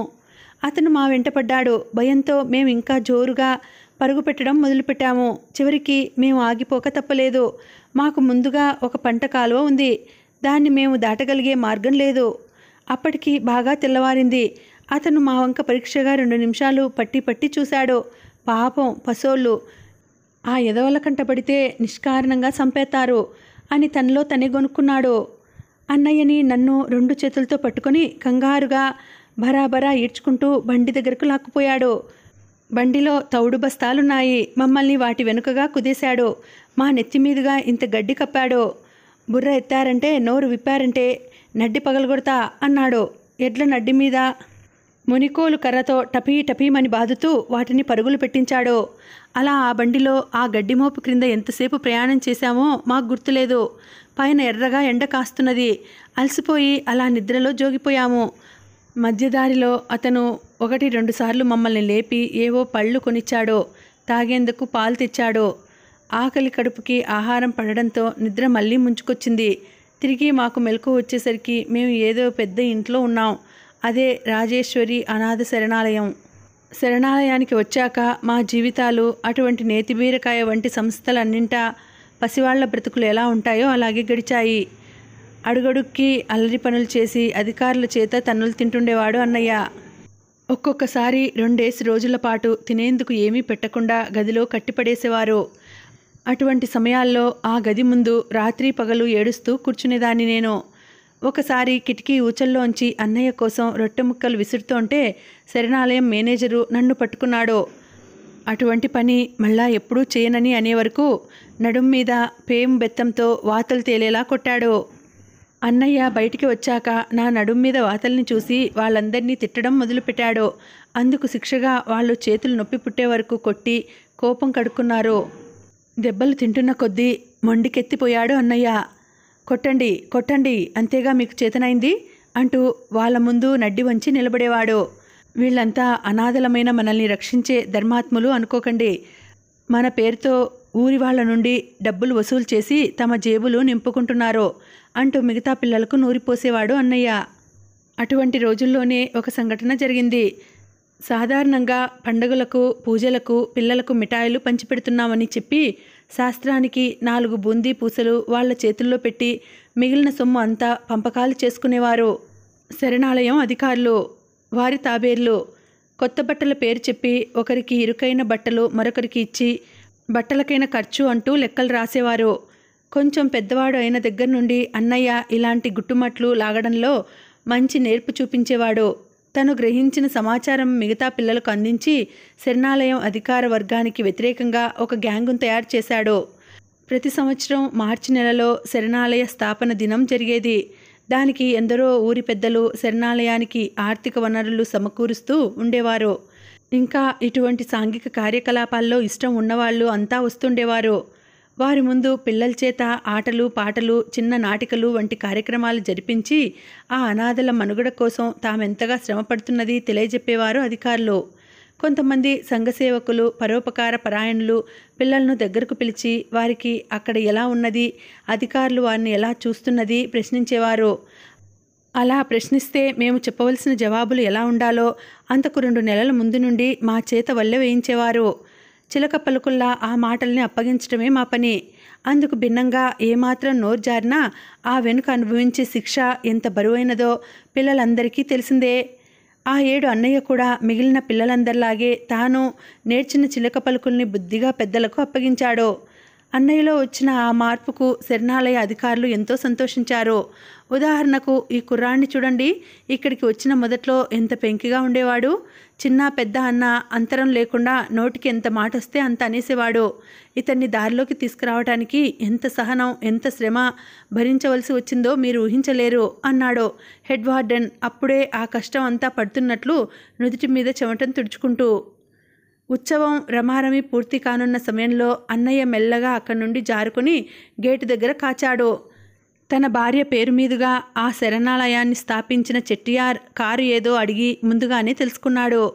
అతని కారు గేటు దగ్గరకు రాగానే ఒక్కసారిగా దాని ముందుకు వచ్చి నిలిచాడు. ఎవరు నువ్వు, ఏం కావాలి అంటూ ప్రశ్నించాడు చెట్టియార్. నాకేం అక్కర్లేదు, మీకు నిజం కావాలేమోనని కారును ఆపాను అన్నాడు అన్నయ్య. అన్నయ్య అంటున్నదేమిటో అతనికి అర్థం కాలేదు. అయినా విషయం ఏమిటో తెలుసుకుందామని డ్రైవర్తో చెప్పి కారును పక్కకు తీయించాడు. మాలాంటి అనాథల సంతోషం కోసం మీరు ఆ శరణాలయాన్ని స్థాపించారు. మాకు మిఠాయిలు పంచమని కొత్త బట్టలు కుట్టించి ఇవ్వమని మీరెంతో సొమ్ము ఖర్చు చేస్తున్నారు. కానీ అధికారుల వల్ల ఈరోజు మేము అందుకుంటున్న బహుమానాలు చూడండి అంటూ నడుం మీద నుండి తన లాల్చీ తొలగించి చూపాడు. ఆ రోజు ఉదయాన్నే తిన్న దెబ్బలు ఇంకా పచ్చిగా రక్తం చిమ్ముతూ ఉన్నాయి. చెట్టియార్ పరిశీలనగా వాటిని చూశాడు. కానీ అప్పటికీ ఆయనేం మాట్లాడలేదు. తప్పు పనులు చేస్తే అమ్మా నాన్నలు మాత్రం పిల్లల్ని కొట్టరా? మీకోసం అంత శ్రమ పడుతున్నారు, మీరు బుద్ధిగా వారి మాట వింటూ ఉండాలి అంటూ హితవు చెప్పాడు. మీతో చెప్తే ఏదో ఒరగబెడతారనుకోవడం నా బుద్ధి తక్కువ. మీరు ఆ ముఠాలో పెద్దలే అని విసురుగా అన్నయ్య వెనుతిరిగాడు. అతను ఆ సమయంలో అన్నయ్యను వెనకేసుకొని రాలేదు. కానీ తను చేయవలసిన పని మాత్రం చల్లచల్లగా చేసేశాడు. ఒక్కొక్కరినిగా శరణాలయం స్టాఫ్నంతా తప్పించేశాడు. తన మనుషులు అనుకున్న వాళ్లను కీలక స్థానాల్లో ఏర్పాటు చేశాడు. తనకి ఎవరి వల్ల ఆ వర్తమానం అందిందో పైకి చెప్పకుండానే అటువంటి కిరాతక చర్యలు ఇక ముందు ఎవరైనా చేశారని తెలిస్తే మాత్రం సులువుగా విడిచిపెట్టేది లేదు అంటూ బెదిరించాడు. కొత్తలో కొంతకాలం బాగా జరిగింది. పిల్లలంతా తిరిగి జన్మ ఎత్తినంతగా సంతోషించారు. అయితే ఈ కొత్త పాతగా మారడానికి మరీ అట్టే కాలం పట్టలేదు. కానీ ఆ మారుతున్న కాలంలోనే అన్నయ్య నేను శరణాలయం నుండి బయటపడ్డాము. అప్పటికి అన్నయ్య స్కూల్ ఫైనల్ పాస్ అయ్యాడు. నేను 8వ క్లాస్ చదువుతుండేదాన్ని. మా ఇద్దరికీ తిండి వసతి కల్పించే ఏర్పాటు మీద ఒక ధనవంతుడైన మార్వాడి దగ్గర పనికి కుదిరాము. ఆ ఇంటి ఇల్లాలకి ఇంటి పనుల్లో సాయం చేస్తుండేదాన్ని నేను. అన్నయ్య బజారు పనులు చేయడం, వాళ్ళ పిల్లల్ని స్కూల్కు దిగబెట్టి తీసుకురావడం వగైరా పనులు చేస్తుండేవాడు. మొదట చేరినప్పుడు పనివాళ్లుగా చేరినా కాలం గడుస్తుంటే ఆ ఇంటివారికి మా పట్ల జాలి అభిమానం కలిగి మా పురోభివృద్ధికి ఏదో విధంగా సాయపడాలని ప్రయత్నం చేస్తుండేవాళ్ళు. వారింట ఉండగానే అన్నయ్య ప్రైవేటుగా చదివి ఇంటర్మీడియట్ పాస్ అయ్యాడు. నేను ఆంధ్ర మెట్రికులేషన్ పూర్తి చేశాను. ఆ సమయంలో ఆ మార్వాడికి వ్యాపారంలో అనుకోని విధంగా బాగా నష్టం వచ్చింది. దాంతో వ్యాపారం విడిచిపెట్టి మద్రాసులో ఉన్న ఇల్లు వాకిలి అన్నీ అమ్మేసుకుని వారి స్వస్థలం అయిన నాగ్పూర్ వెళ్ళిపోయారు. మమ్మల్ని కూడా తమతో రమ్మన్నారు. కానీ మాకు వెళ్ళాలనిపించలేదు. అన్నయ్య ఏదైనా చిన్న పని చూసుకుని అక్కడే ఉండిపోవాలనుకున్నాడు. ఆ విషయమే అతనితో చెప్పాడు. అతను తనకి తెలిసిన వారికి నలుగురికి చెప్పి ఏదైనా ఉద్యోగం చూసి పెట్టమన్నాడు. అన్నయ్య మొదటి ఉద్యోగం ఆ మార్వాడి పెట్టిన భిక్ష. మాంబళంలో చిన్న గది అద్దెకు తీసుకొని ఇద్దరం అందులో ఉండేవారిమి. అన్నయ్య నౌకరీకి పోతే నేను ఇంట్లో పని పాటలు చూసుకునేదాన్ని. ఇద్దరం కలిసి సాయంకాలం ట్యుటోరియల్ కాలేజీకి వెళ్ళి చదువుకునేవాళ్ళం. అప్పటి నుండి మా జీవితాలు ఒక రకమైన గాడిలో పడి నడిచాయి. పట్టుదల, ఉత్సాహం ఊతకర్రలుగా జీవన గమనం సాగించటం మొదలుపెట్టాము. అన్నయ్య, నేను ఒకరికొకరిగా నిలిచి మా చిన్న ఇంటిని సుఖసంతోషాలతో నింపుకున్నాము. మరి 10 నిమిషాల్లో నేను ప్రయాణిస్తున్న విమానం పాలెం విమానాశ్రయంలో దిగబోతున్నట్లు అనౌన్స్మెంట్ వినిపించింది. సహజంగా అప్పుడే ఇంత దూరం ప్రయాణించి ఢిల్లీ చేరబోతున్నానా? ఆలోచనల్లో పడి కాలం గడిచినట్లే తెలియలేదు అనుకున్నాను. నెలల తరబడిగా ఆలోచిస్తున్న ప్రయాణం చివరి నిమిషాల్లోకి వచ్చింది. ఇంకా కొంచెం సేపట్లో ఇంటికి చేరబోతున్నాను. రవి ఇంట్లో ఉంటాడా లేక? ఇక్కడికి ఈ భాగాన్ని ఆపుతున్నానండి. మళ్ళీ వచ్చే వీడియోలో కలుసుకుంటాను. అంతవరకు సెలవు. నమస్తే. Thank you for watching. Bye.